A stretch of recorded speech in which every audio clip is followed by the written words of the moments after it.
pangalay inaapi, bigyan siya ng karangalan at ng kalingang di magmamaliw.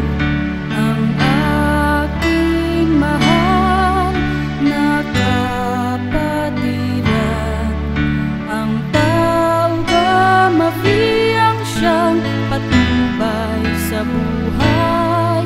Ipagtanggol kung pangalay inaapi, bigyan siya ng karangalan at ng kalingang di magmamaliw. Ang aking mahal na kapatiran,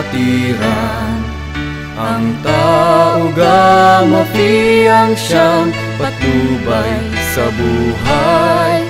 Ipagtanggol kung pangalay inaapi, bigyan siya ng karangalan at ng kalingang di magmamaliw.